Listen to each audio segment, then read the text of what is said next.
All right, ready? Chapter 3. The Wood Between the Worlds. Uncle Andrew and his study vanished instantly. Then, for a moment, everything became muddled. The next thing Digory knew was that there was a soft green light coming down on him from above, and darkness below. He didn't seem to be standing on anything, or sitting, or lying. Nothing appeared to be touching him. "I believe I'm in water," said Diggory, "or under water." This frightened him for a second, but almost at once he could feel that he was rushing upwards.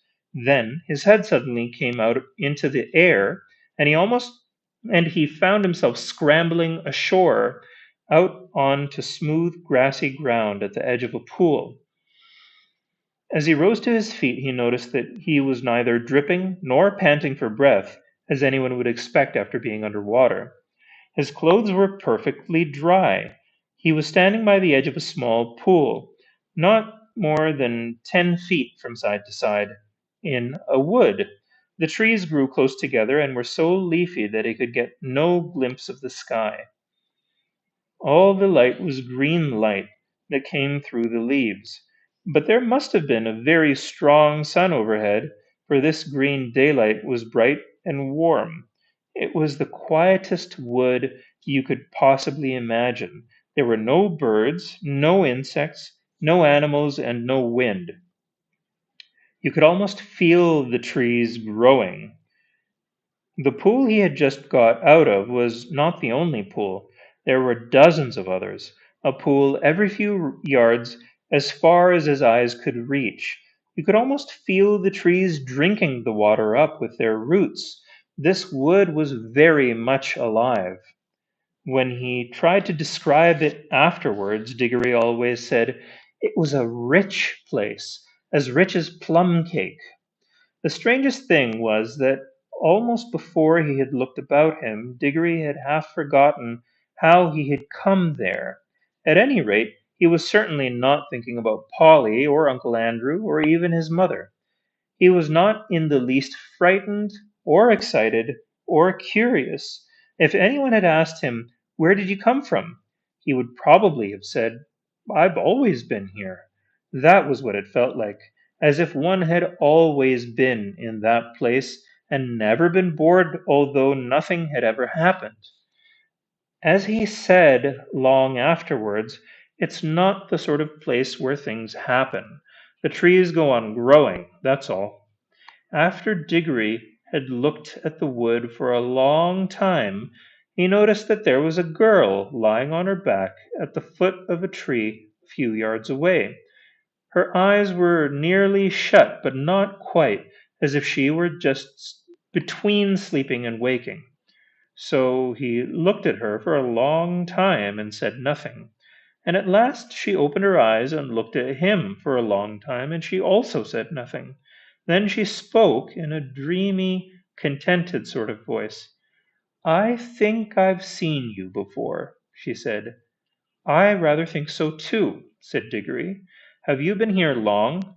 "Oh, always," said the girl.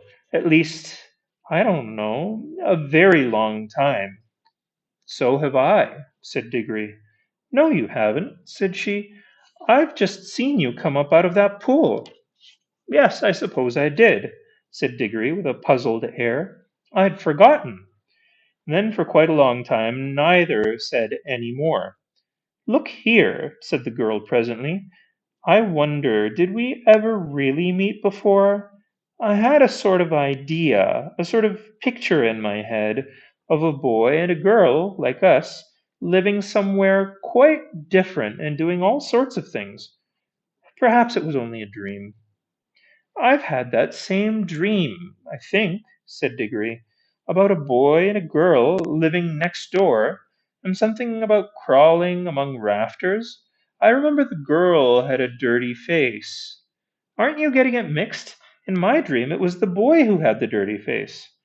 "I can't remember the boy's face," said Diggory, and then added, "Hullo, what's that?" "Why, it's a guinea pig," said the girl. And it was a fat guinea pig nosing about in the grass.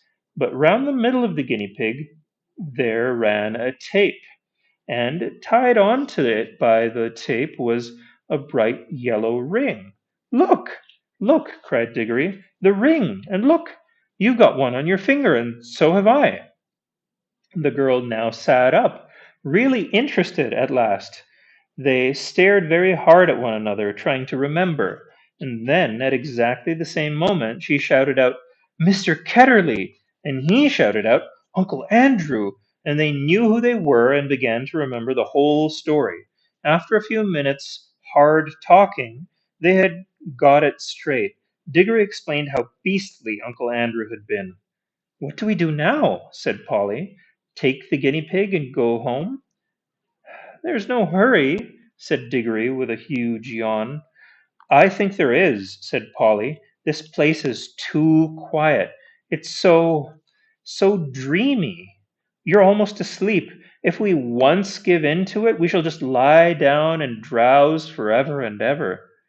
"It's very nice here," said Diggory. "Yes, it is," said Polly, "but we've got to get back." She stood up and began to go cautiously towards the guinea pig, but then she changed her mind. "We might as well leave the guinea pig," she said. "It's perfectly happy here, and your uncle will only do something horrid to it if we take it home." "I bet he would," answered Diggory. "Look at the way he's treated us. By the way, how do we get home?" "Go back into the pool, I expect."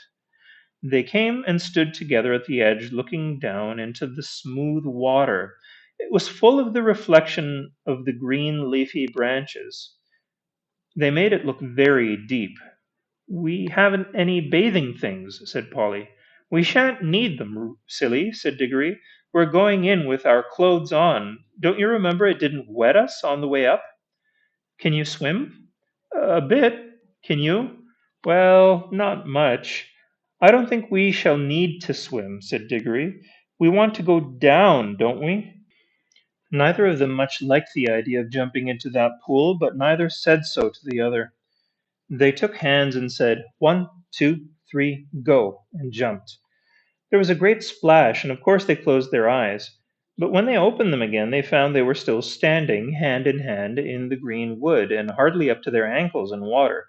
The pool was apparently only a couple of inches deep. They splashed back on to the dry ground. "What on earth's gone wrong?" said Polly in a frightened voice, but not quite so frightened as you might expect, because it is hard to feel really frightened in that wood. The place is too peaceful. "Oh, I know," said Diggory. "Of course it won't work. We're still wearing our yellow rings. They're for the outward journey, you know. The green ones take you home. We must change rings. Have you got pockets? Good. Put your yellow ring in your left. I've got two greens. Here's one for you." They put on their green rings and came back to the pool. But before they tried another jump, Diggory gave a long "Oh!" "What's the matter?" said Polly. "I've just had a really wonderful idea," said Diggory. "What are all the other pools?" "How do you mean?"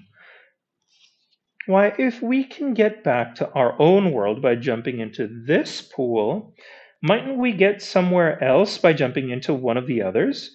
Supposing there was a world at the bottom of every pool." "But I thought we were already in your Uncle Andrew's other world or other place or whatever he called it. Didn't you say—" "Oh, bother Uncle Andrew," interrupted Diggory. "I don't believe he knows anything about it. He never had the pluck to come here himself. He only talked of one other world. But suppose there were dozens?" "You mean this wood might be only one of them?" "No, I don't believe this wood is a world at all. I think it's just a sort of in between place." Polly looked puzzled. "Don't you see?" said Diggory. "No, do listen. Think of our tunnel under the slates at home. It isn't a room in any of the houses. In a way, it isn't really part of any of the houses. But once you're in the tunnel, you can go along it and come into any of the houses in that row. Mightn't this wood be the same? A place that isn't in any of the worlds, but once you've found that place, you can get into them all. Well, even if you can, began Polly, but Diggory went on as if he hadn't heard her. And of course that explains everything, he said. That's why it is so quiet and sleepy here. Nothing ever happens here, like at home. It's in the houses that people talk and do things and have meals. Nothing goes on in the in between places, behind the walls and above the ceilings and under the floor, or in our own tunnel.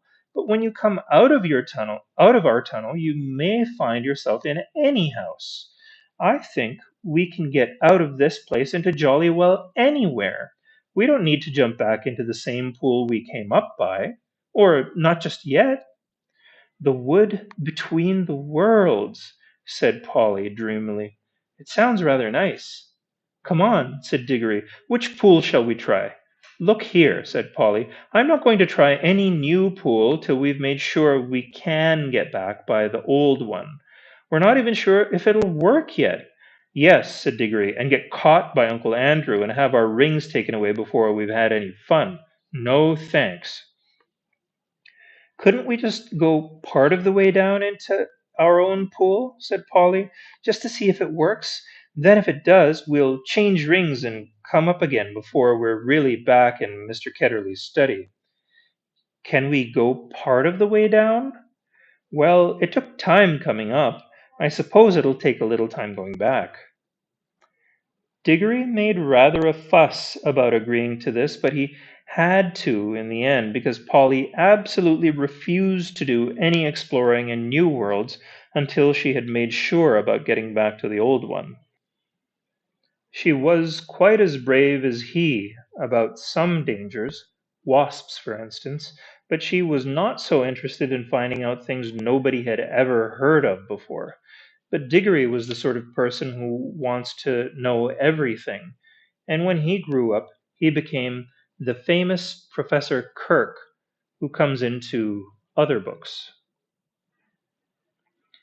After a good deal of arguing, they agreed to put on their green rings. "Green for safety," said Diggory, "so you can't help remembering which is which, and hold hands and jump." But as soon as they seemed to be getting back to Uncle Andrew's study, or even to their own world, Polly was to shout, "Change!" and they would slip off their greens and put on their yellows. Diggory wanted to see the one who shouted Diggory wanted to be the one who shouted change, but Polly wouldn't agree. They put on the green rings, took hands, and once more shouted 1, 2, 3, go. This time it worked. It is very hard to tell you what it felt like, for everything happened so quickly. At first there were bright lights moving about in a black sky. Diggory always thinks these were stars and even swears that he saw Jupiter quite close, close enough to see its moon. But almost at once there were rows and rows of roofs and chimney pots around them, and they could see St. Paul's, and knew they were looking at London. But you could see through the walls of all the houses. Then they could see Uncle Andrew, very vague and shadowy, but getting clearer and more solid looking all the time.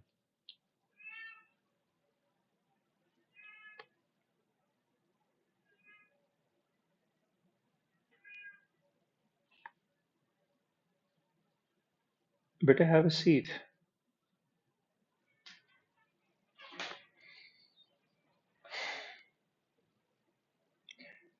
Then they could see Uncle Andrew, very vague and shadowy, but getting clearer and more solid looking all the time, just as if he were coming into focus. But before he became quite real, Polly shouted, "Change!" And they did change, and our world faded away like a dream, and the green light above grew stronger and stronger, till their heads came out of the pool and they scrambled ashore, and there was the wood all about them, as green and bright and still as ever. The whole thing had taken less than a minute. "There," said Diggory, "that's all right. Now for the adventure. Any pool will do. Come on, let's try that one." Stop, said Polly. Aren't we going to mark this pool? They stared at each other and turned quite white as they realized the dreadful thing that Diggory had just been going to do. For there were any number of pools in the wood, and the pools were all alike, and the trees were all alike, so that if they had once left behind the pool that led to our own world without making some sort of landmark, the chances would have been 100 to 1 against their ever finding it again. Diggory's hand was shaking as he opened his penknife and cut out a long strip of turf on the bank. A penknife is a small knife that you can fold. Mhm. This, it's the size of a pen.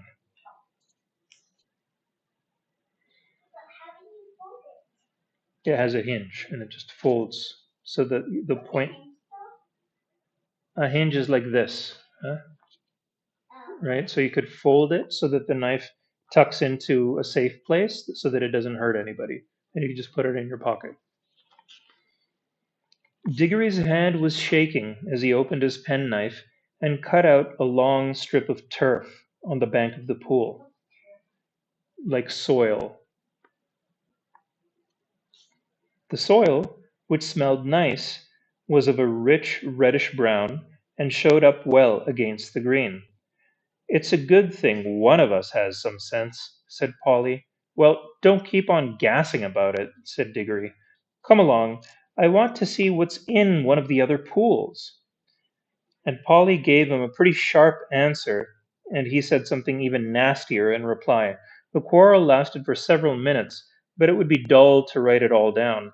Let us skip on to the moment at which they stood with beating hearts and rather scared faces on the edge of the unknown pool with their yellow rings on, and held hands, and once more said, 1, 2, 3, go! Splash! Once again it hadn't worked. This pool, too, appeared to be only a puddle. Instead of reaching a new world, they only got their feet wet and splashed their legs for the second time that morning. If it was a morning, it seems to be always the same time in the wood between the worlds. "Blast and botheration!" exclaimed Diggory. "What's gone wrong now? We've put our yellow rings on all right." He said yellow for the outward journey. Now the truth was that Uncle Andrew, who knew nothing about the wood between the worlds, had quite a wrong idea about the rings. The yellow ones weren't outward rings, and the green ones weren't homeward rings, at least not in the way he thought. The stuff of which both were made had all come from the wood. The stuff in the yellow rings had the power of drawing you into the wood. It was stuff that wanted to get back to its own place, the in between place. But the stuff in the green rings is stuff that is trying to get out of its own place, so that a green ring would take you out of the wood into a world. Uncle Andrew, you see, was working with things he did not really understand. Most magicians are. Of course, Diggory did not realize the truth quite clearly either, or not until later. But when they had talked it over, they decided to try their green rings on the new pool just to see what happened. "I'm game if you are," said Polly. But she really said this because, in her heart of hearts, she now felt sure that neither kind of ring was going to work at all in the new pool, and so there was nothing worse to be afraid of than another splash. I am not quite sure that Diggory had not the same feeling. At any rate, when they had both put on their greens and come back to the edge of the water and taken hands again, they were certainly a good deal more cheerful and less solemn than they had been the first time. 1, 2, 3, go! And said Diggory, and they jumped. That's the end of the chapter. The next chapter is called Chapter 4, The Bell and the Hammer.